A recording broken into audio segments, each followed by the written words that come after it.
बहुत स्वागत है आपका पीके की जीके यूट्यूब चैनल में। और आज है 3 सितंबर 2020। तो चलिए शुरू करते हैं आज का वीडियो। सबसे पहले हम देखेंगे कल का जो हमारा क्वेश्चन ऑफ द डे था वो, उसके बाद हम आज का वीडियो स्टार्ट करेंगे। देखते कल का क्वेश्चन ऑफ द डे था। कल का क्वेश्चन ऑफ द डे हमारे पास था, लद्दाख के उपराज्यपाल कौन है, ये आपको बताना था। लद्दाख के उपराज्यपाल, तो ये कौन है आपके, राधा कृष्ण माथुर जी। ठीक, लद्दाख आपको पता है हाल ही में यानी कि 31 अक्टूबर 2019 से लद्दाख और जम्मू कश्मीर को यूनियन टेरिटरी यानी कि केंद्र शासित प्रदेश घोषित कर दिया गया है। ठीक, तो अब ये केंद्र शासित प्रदेश हैं, तो यहाँ पे अब उपराज्यपाल होते हैं। तो ये कहाँ के हैं आपके, राधा कृष्ण माथुर जी, तो ये आपके लद्दाख के। ठीक, तो यहाँ कब से, 31 अक्टूबर 2019 से, ये याद रखिएगा। अब देखते हैं पहला क्वेश्चन क्या है आज का। तो भारतीय रेलवे ने कब तक शुद्ध शून्य कार्बन उत्सर्जन बनने का लक्ष्य रखा है। यानी कि जो भी रेलवे में लाइट की खपत होती है, इलेक्ट्रिसिटी जो चाहिए होती है, वो सौरीकरण यानी कि सौर ऊर्जा से चलाने का निर्णय लिया है। ठीक, तो ये लक्ष्य कब तक रखा है, तो ये रखा है आपका 2030 तक। यानी कि 2030 तक रेलवे में जितनी भी लाइट की आवश्यकता होती है वो सब सौर ऊर्जा से संचालित की जाएगी। ठीक, तो ये लक्ष्य रखा है 2030 तक के लिए। आगे देखते हैं अगला क्वेश्चन है, किसने कोविड-19 यानी कोरोना वायरस से लड़ने के लिए भारत को 3500 करोड़ रुपए की सहायता प्रदान की है। तो ये हाल ही में बड़ा कदम है ये। तो ये किस देश के द्वारा उठाया गया है, तो ये मिलेगा आपको जापान। ठीक है, जापान की तरफ से, देख सकते हो जापान की तरफ से। तो जापान ने सहयोग किया है भारत के लिए 3500 करोड़ रुपये देने का। ठीक, जापान की बात करें, जापान की राजधानी मिलेगी आपको टोक्यो। ठीक है, जापान की राजधानी टोक्यो। और यहाँ के जो प्रधानमंत्री उन्होंने इस्तीफ़ा दे दिया, तो वो कौन थे, शिंजो आबे। इन्होंने अभी इस्तीफ़ा दे दिया अपने पद से स्वास्थ्य कारणों की वजह से। तो अभी यहाँ पे अभी नए प्रधानमंत्री अभी नियुक्त नहीं हुए हैं, तो इसलिए अभी तक इनके प्रधानमंत्री कौन मान सकते हैं हम, शिंजो आबे। ठीक है, तो इन्होंने दी है 3500 करोड़ रुपये की सहायता। चलिए आगे देखते हैं। तीसरा क्वेश्चन आज का, कि पहली तिमाही में भारत की जीडीपी कितने प्रतिशत घट गई है। जो हर तिमाही पे जीडीपी का जो आकलन होता है, तो पहली तिमाही में कितना आकलन आया है, तो ये आया है -29%। तो ये जो प्रतिशत में घटाव हुआ है, तो वो हुआ -23.9%।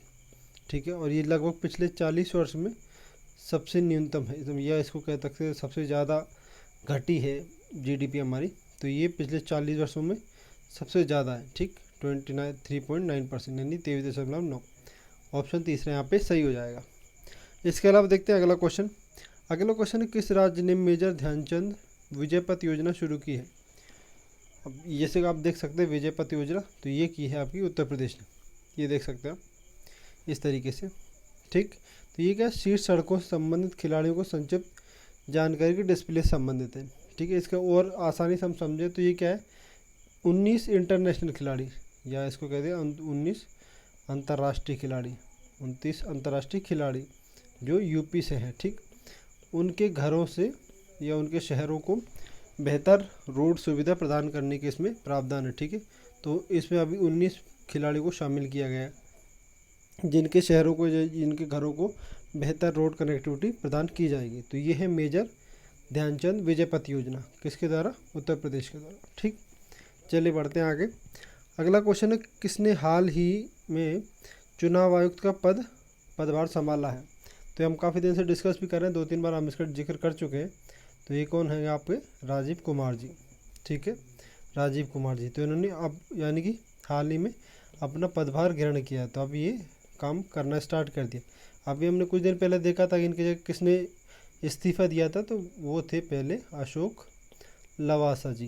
तो ये पहले चुनाव आयुक्त थे, इनके इस्तीफ़ा देने के बाद इनको नई नियुक्ति मिली थी। ये कौन है, राजीव कुमार।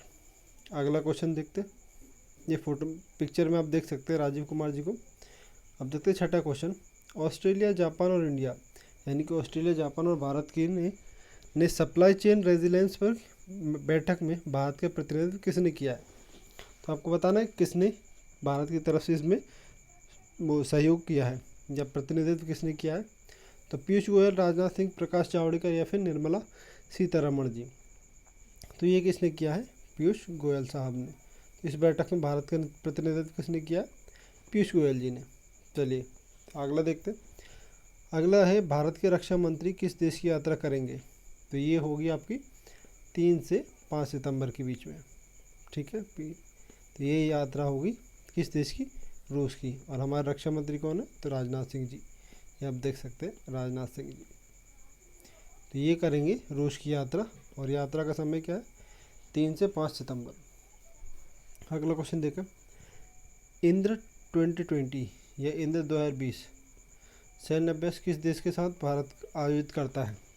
तो आप इस नाम से ही समझ सकते हैं, ये इस तरीके से लिखा जाता इंद्र 2020। तो इसमें IN जो है IND, तो ये है आपका इंडिया, ठीक, इंडिया।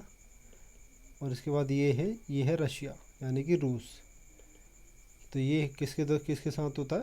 रूस के साथ, ठीक। अगला क्वेश्चन देखते हैं। अगला क्वेश्चन है किस नदी को प्राचीन समय में चर्मावती कहा जाता है? तो ये मध्य प्रदेश के नदियों का जो पोर्शन है उससे रिलेटेड क्वेश्चन है। MP रिवर सिस्टम में किस नदी को चर्मावती कहा जाता था प्राचीन समय में? तो ये मिलती है आपकी चंबल नदी। अगला आखिरी क्वेश्चन देखते हैं आज का आखिरी क्वेश्चन है मध्य प्रदेश की उत्काद भूमि परिणाम है। तो ये किसका परिणाम? उत्काद मतलब जो बंजर भूमि हो जिसको हम कह सकते हैं एक तरीके से, बंजर भूमि किसका परिणाम है, ठीक। तो ये है आपका अवनालिका अपर्दन। अवनालिका अपर्दन ये किस नदी के द्वारा होता है? चंबल नदी के द्वारा। और ये खासकर किस क्षेत्र में होता है? तो ये होता है आपका भिंड मुरैना क्षेत्र में।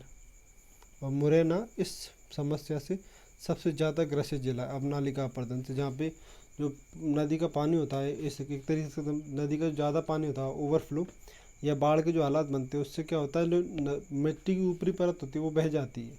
उसके बाद अलावा जो बचती है भूमि वो उपजाऊ उतनी नहीं रह जाती जितनी पहले होती है। तो इसकी वजह से वहाँ पे ज़मीन की उपजाऊ क्षमता कम हो जाती है। तो ये किस ज़िले में अभी समस्या ज़्यादा? तो ये मुरैना ज़िले में, ठीक।